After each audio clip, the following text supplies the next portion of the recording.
Welcome back to Switcher South Africa. I'm Nicky Nash, as always, in park operation in change cars and all things motoring. And before you guys say a lot of stuff that you can't hear me properly, we are driving on roads that are not the best of roads because you know the country we live in. So for the road noise that you guys will be hearing, I do apologize for that. But today you guys joined me in a new vehicle. This is called the GS3 EMZOOM. But yet again, I'm not alone in the vehicle. I am with Utile JK. What's good? So those that are active on Twitter or X, when you see cars and pixels, that account, it's him. It's him. Of course. So yeah, I'm gonna tell you what we think about the vehicle, from the extra look of the vehicle, intro look of the vehicle, the drive and the price of the vehicle, and yeah, whether you should buy this vehicle or you should leave it alone. So from the extra look of the vehicle, so the one that we're sitting in is the top of the range one. So this is the R style design. So it has bits and pieces of orange. So the one we're in has bits of pieces of orange. But if you get it in the blue, you will see the blue on the overplay videos. There's a lot of orange. So I don't like that. But from the extra look of the vehicle, when you look up front, I like the look of the car up front. At first I thought it was an electric vehicle because of the grille design. It looks good up front. The light design as well for me gets the job done. Side profile of the vehicle is also good side profile because the car doesn't look big and also doesn't look small at the same time. So I like that about the vehicle. It looks like a raised hatchback, which it is essentially a raised hatchback, but it looks like a good raised hatchback because some don't look good from other manufacturers, but this one looks good. When you go to the design of this vehicle at the back, I think that's where the party piece in the looks design is, because of the whole two center exhausts. So those exhausts are exclusive to this R design style.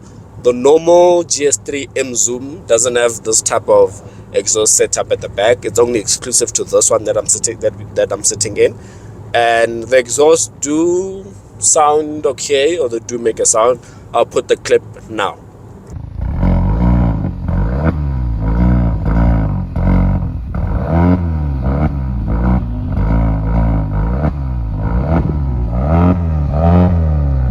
So that's with the exhaust, but the overall look of the vehicle at the back, it's also a good looking vehicle. I like the look of the car at the back as well. It has like the old diffuser style design, so it's a good vehicle at the back.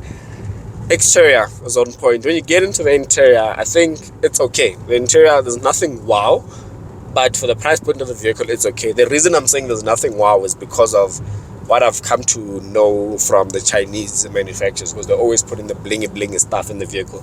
This one on the other side of things is a bit more subtle in terms of, they just give you the digital instrument cluster, touchscreen infotainment system, and they keep it there. No fancy things, but I do like that. At least they're trying to be normal, quotation marks on the normal. But the exterior look of the vehicle looks good. The seats as well look good and feel good as well. The only thing that I wish that this car had was a black roof lining. But yeah, I think from the interior, that's the only thing that I can touch on. Also, what I do like about the car is on the climate control, it's actually out of the infotainment system. So you never need to go into the infotainment system for the climate control, because there's actual physical buttons here that look good. The Chinese were on the right track. GAC motor was on the right track here. The only thing that they failed to do is add another knob for the volume, because as the passenger right now, I can't increase or decrease the volume unless if I go into the infotainment system. So I need to rely on the driver. I need to tell him to increase or decrease the volume. But yeah, that's with regards to the interior. You get this nice fancy gear stick here. It's crystal as well. You should be seeing it on the overplay videos. What I do wish this car had was flappy pedals, but I'll speak about that on the drive of the vehicle. So moving on to the back seats, the rear leg room is okay, and the headroom. One thing I do like is that 3 people can sit comfortably at the back, because in the middle seats down low where you put your feet, there is no transmission hum, so it's a flat floor.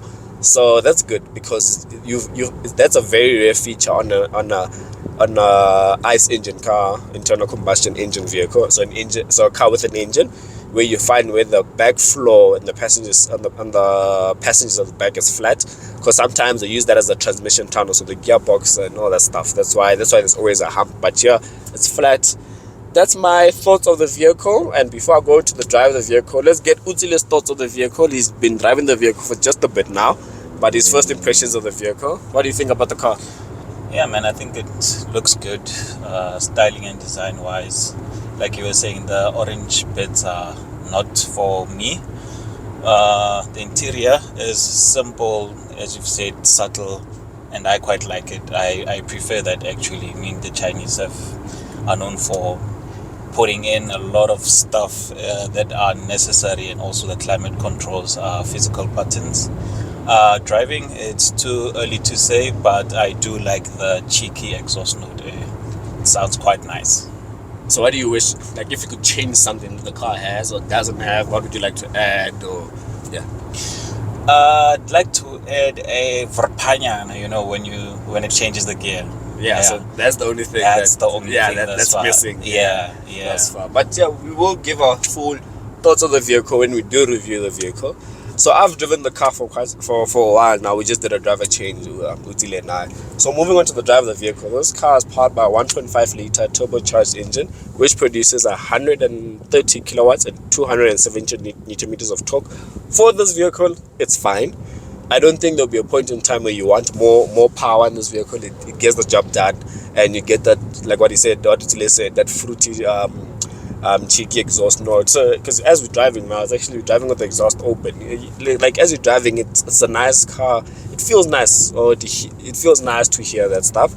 And the suspension, it's not a hard suspension, because as much as it's an art style design, it's not a hard suspension. It gets the job done. It is comfortable to drive. Handles road imperfections quite good. The only thing that you would get is a lot of road noise and wind noise at speed. So the sound insulation is not the best in that regard. So they could have done better there. Then when you're driving the vehicle, so we've been driving in sport. So the car is in sport, the engine is in sport, and the gearbox is in sport, right?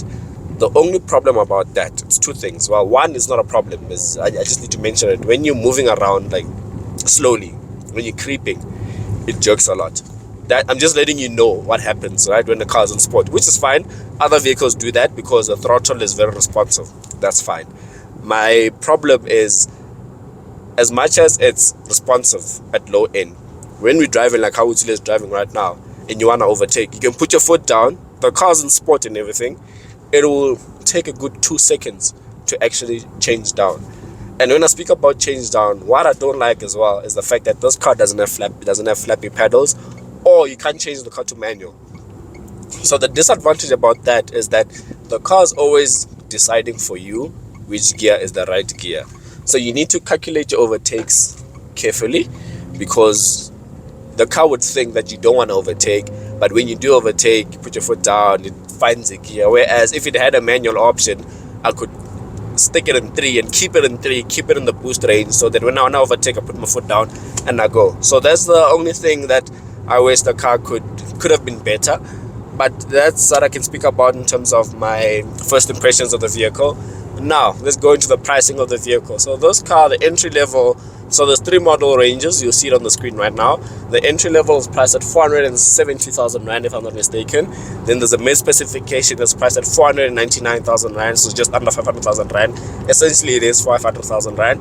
And there's the one I'm in, the R design, that comes with the whole sportiness. It comes with the sunroof, all that stuff. The one I'm sitting in is priced at 549,000 Rand, so which is 550,000 Rand. And if you take that amount of money and you go to the Change Cars Vehicle Finance Calculator, as I'm doing right now, and you finance this vehicle over a period of 5 years, which is 60 months, at an interest rate of 12.25%, you're looking at paying 12,300 for this vehicle. What do I think about that? Yet again, I've reserved my comments in terms of monthly repayments of vehicles, because that's your guys' job. You guys tell me, would you spend that amount of money on this vehicle, or would you look elsewhere? So in terms of competitors, I can't say which car it competes with, because GAC themselves don't say that. And what I mean is that they don't say they compete with XYZ. So they say they're looking at a specific customer. So they're looking at a young customer that's looking to start a family, or a young customer that's moving out from like a hatchback into this. That's who they're targeting. In terms of competition, they themselves don't say they compete with 1, 2, 3. They just give us the size dimensions of the vehicles that this car is the size of. So you'll see that on the overplay videos. So I've been tasked with the task of trying to find competitors for this vehicle, and I've been thinking you can compete with the Mazda CX3, Mazda CX30. You can squeeze in a T-Roc there. Just the T-Roc is a bit expensive, but you can squeeze in a T-Roc there. You can squeeze in an Opel Mokka as well, although I feel like the Mokka is slightly smaller. But there's a lot of vehicles that you can squeeze in. So as much as off the top of my head right now, I can't think of many vehicles, and I know there's a lot. So I'm giving you guys that. So I'm giving you guys 550,000 rand. You know how we do it this side. I'm giving you guys 550,000 rand. Where are you spending your money? Are you gonna spend your money in and around this, or are you gonna look for a bigger car elsewhere? Because Utile actually was looking at a bigger car elsewhere. He was looking at the Haval H6 HEV, because you can get it for this amount of money. So are you that type of person? So yeah, I'll leave that to you guys. But that's my quick launch impressions of this vehicle. I do like it, and I hope to spend more time in the vehicle so I can give you a full thoughts of the car. But yeah, from City South Africa, I'm Nicky Nash, in proud collaboration in Change Cars and all things motoring. That's Utile JK Cars in Pixels. And actually, he's actually wearing a t-shirt, Cars in Pixels, eh? Yes. Cars in Pixels. He's very busy. He's wearing a t-shirt that says Kulekani on Wheels. So if you see that page or that platform called Kulekani on Wheels, right? You must know he's there as well. He works there as well. So if you think I have money, guys, no. Wow. He has money. Wow. Like, guys, you know what? I'm gonna do overplay video so you can see the t-shirt, the watch. You know the watch, guys. Then Calvin. Hey guys, you know what? Damn, let me end the video before you guys start watching our pockets. But I appreciate you guys. Thank you for 21,000 subscribers. I'm Nicky Nash. I'm signing out.